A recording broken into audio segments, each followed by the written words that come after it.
Amados, a paz do Senhor Jesus, estamos iniciando o nosso 5º dia de exposição no livro do Evangelho de Marcos. Eu sou o pastor Eliseu Fausto e hoje estaremos meditando nos capítulos 9 e 10. No capítulo 9, o evangelista Marcos continua relatando sobre as recomendações de Cristo aos discípulos e inicia o capítulo descrevendo a transfiguração.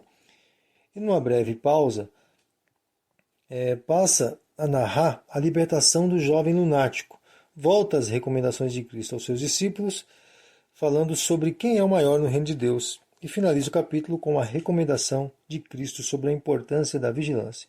No capítulo 10, Marcos registra no início os ensinos de Cristo na Judéia, falando sobre o divórcio. Logo em seguida, registra a ênfase de Jesus sobre os pequeninos que ilustram o verdadeiro sentido de ser cristão. Logo em seguida, o evangelista nos apresenta a história do jovem que rejeitou o reino de Deus por causa das riquezas que possuía. Volta ao tema do maior no reino de Deus e finaliza com a cura realizada por Jesus ao cego de Jericó. E finalizaremos a 4ª sessão de nossa divisão do livro. Vamos então ao capítulo 9.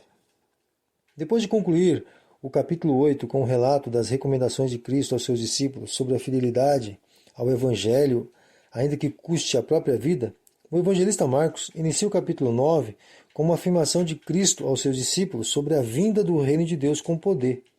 Fato esse que seria presenciado por alguns deles antes que morressem.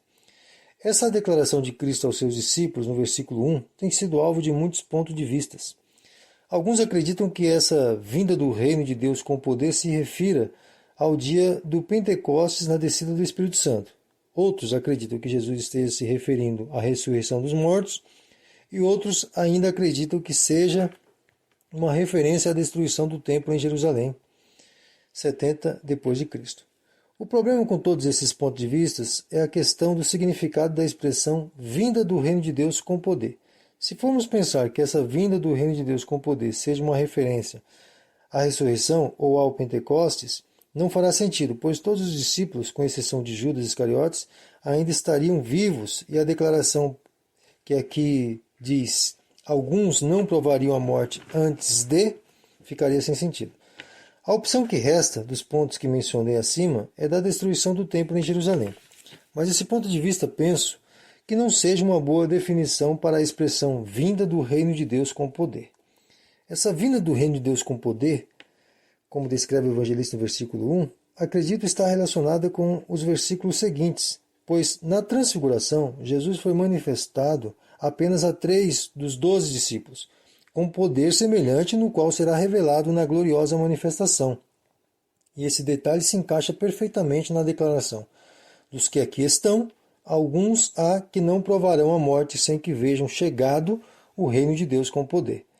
Nessa transfiguração foi um vislumbre da chegada do reino de Deus com poder. Outro detalhe que considero importante para esse entendimento que acabei de expor é a ordem que aparece na declaração de Jesus, como no versículo 1, seguida da transfiguração. Isso ocorre, essa ordem, essa sequência, ocorre nos 3 evangelhos sinóticos, nesta mesma ordem e sequência. A única diferença entre os relatos está no evangelho de Lucas, onde ele menciona que no 8º dia ocorreu a transfiguração, diferente dos evangelhos de Marcos e de Mateus, que mencionam no 6º dia.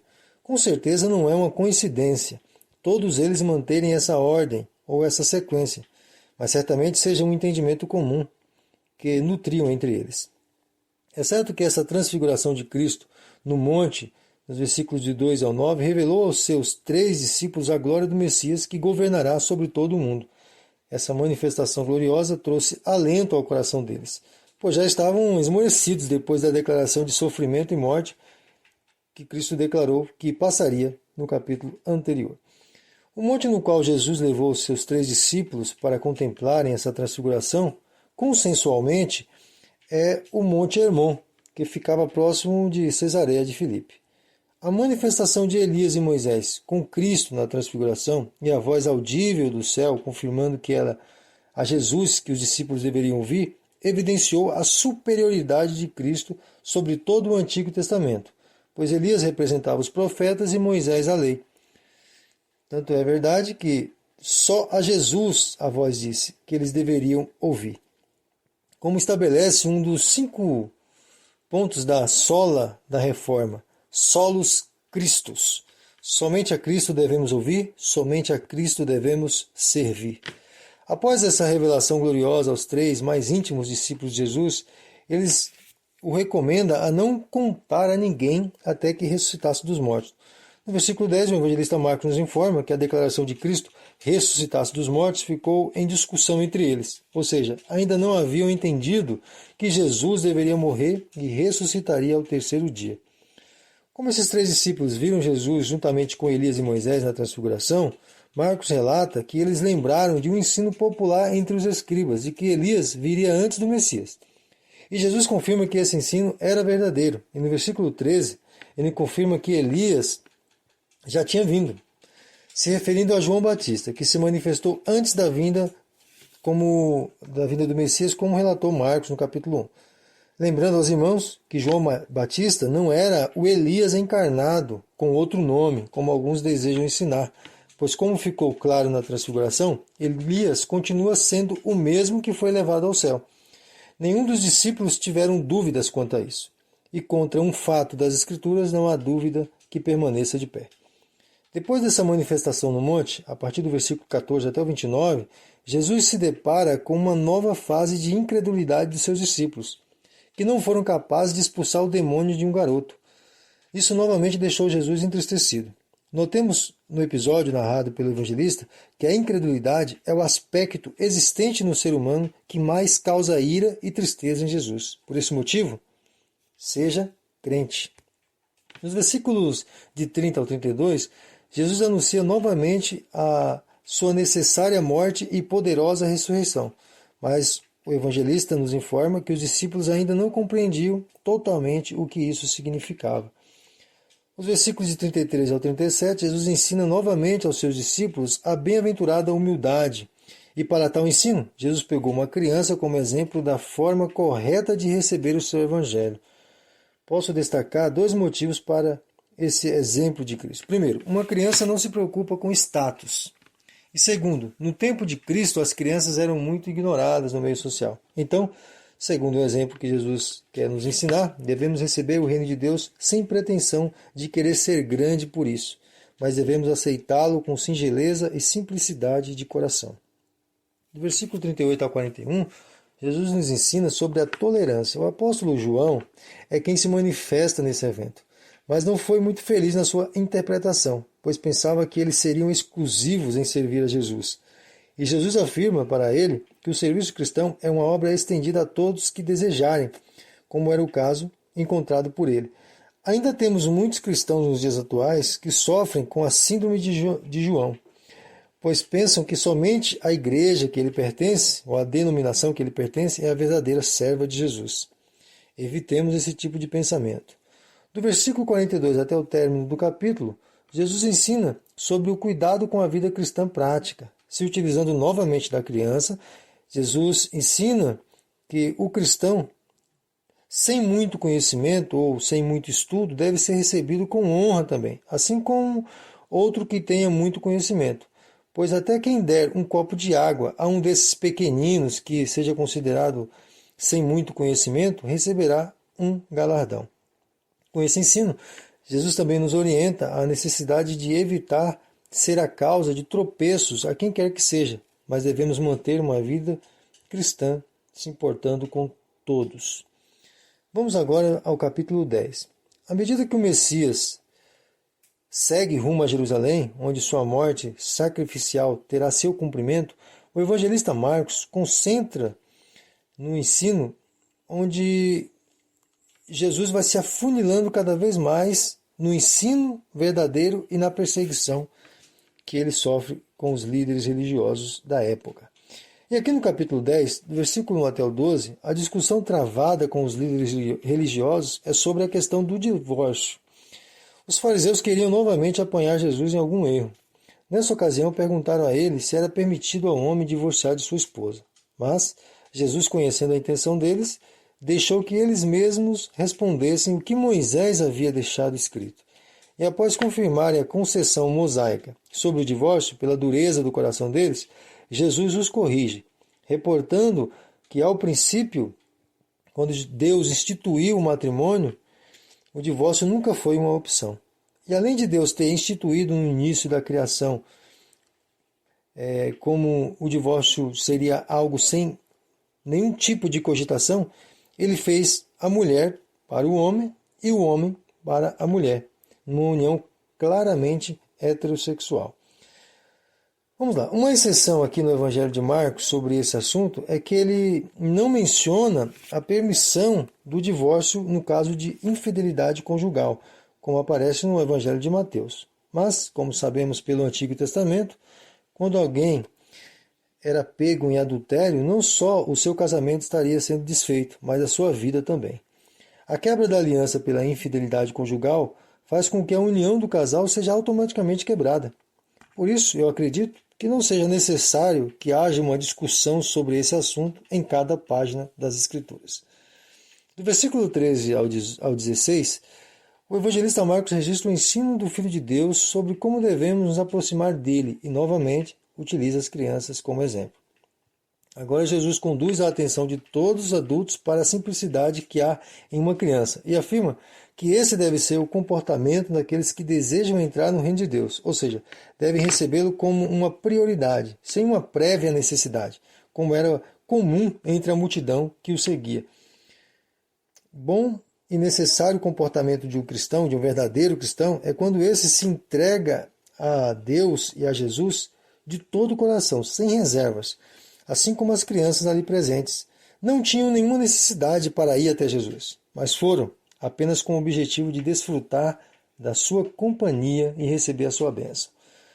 Do versículo 17 ao 22, logo após mencionar que o recebimento do reino de Deus por um adulto ou por qualquer pessoa deve ser sem um interesse de troca ou de benefício próprio, o evangelista Marcos conta a história do jovem rico, que mesmo se prostrando diante de Jesus e declarando ser ele o bom mestre, se recusou a cumprir a ordem dada por ele. Ordem essa que possibilitaria aquele jovem ser como uma criança, depender exclusivamente de Jesus e se tornaria um seguidor de Jesus depois de ter aceitado o conselho de Cristo. No diálogo com esse jovem, Jesus cita os mandamentos da segunda tábua da lei de Moisés, onde contém os 6 mandamentos relativos à nossa responsabilidade com o próximo. Houve uma leve mudança no 10º mandamento, onde a ordem para não cobiçar foi mudada para não defraudarás ou enganarás. Essa leve mudança serviu para atender aos propósitos desse momento, pois certamente esse jovem rico, por possuir muitos bens, não tinha em seu coração uma cobiça pelos bens de outrem, mas enganar outros certamente era muito comum com pessoas do nível dele.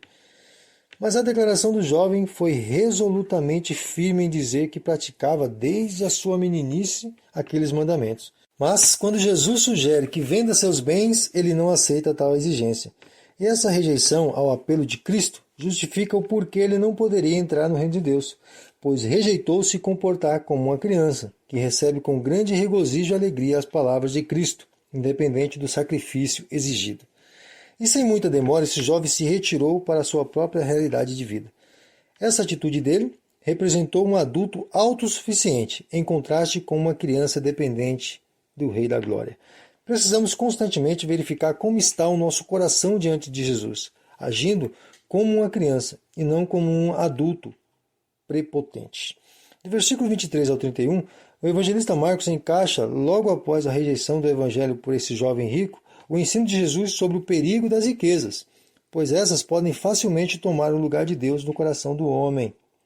Jesus aproveitou o momento da rejeição deliberada desse jovem rico para aplicar esse ensino. Os discípulos expressaram diante de Jesus a preocupação sobre esse ensino, pois os bens materiais eram e são muito estimados entre os humanos. Mas Jesus reafirma que o poder do Evangelho tem capacidade de mudar o coração humano, pois nada é impossível para o Senhor de tudo e de todos. Logo após essa declaração de Jesus, Pedro afirma que ele e todos os seus discípulos deixaram tudo para o servir e pergunta: o que receberemos em troca? Jesus afirma que não faltaria família para os receberem, propriedade para habitar, ainda que debaixo de muita perseguição.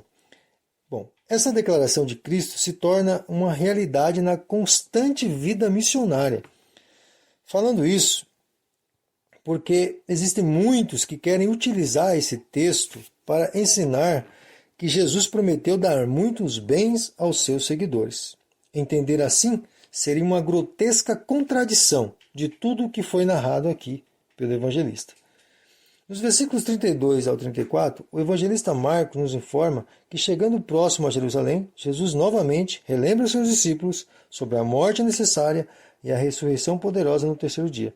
Esse anúncio, repetido por Jesus próximo a Jerusalém, causou um certo receio nos seus discípulos, mas estavam resolutos em seguir a ele, independente do que poderia ocorrer. Enquanto o drama da chegada do sofrimento de Cristo se aproxima, nos versículos 35 até o 45, o evangelista nos informa que 2 dos discípulos, Tiago e João, exigiram de Jesus uma posição de destaque no seu reino.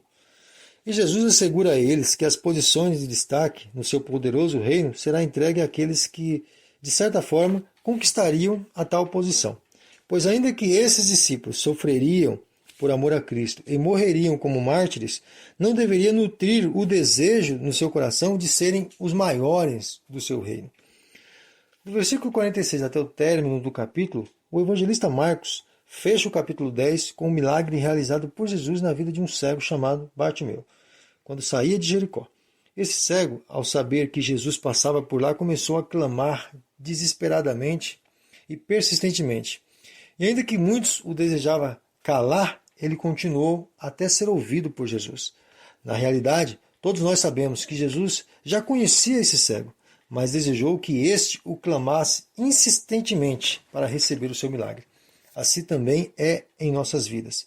Nem sempre Jesus nos atende rapidamente, mas, em muitos casos, somos postos à prova. Aqui finalizamos mais um dia de meditação. O que podemos extrair no dia de hoje para ensinar o nosso próprio modo de agir em Deus? É que nós não devemos, de forma alguma, desistir daquilo que temos constantemente levado até o Senhor em oração. Devemos constantemente mencionar em oração aqueles nossos pedidos, porque o nosso Deus, aquele que cuida de nossas vidas, certamente nos responderá. Devemos então persistir, confiar na sua infinita bondade e misericórdia, pois é Ele que zela por nossas vidas e certamente nos conduzirá à vitória sobre as nossas maiores lutas, dificuldades e desejos. Não desista de crer, mas persista na confiança no nosso bom e amado Deus. Até amanhã, querendo Deus.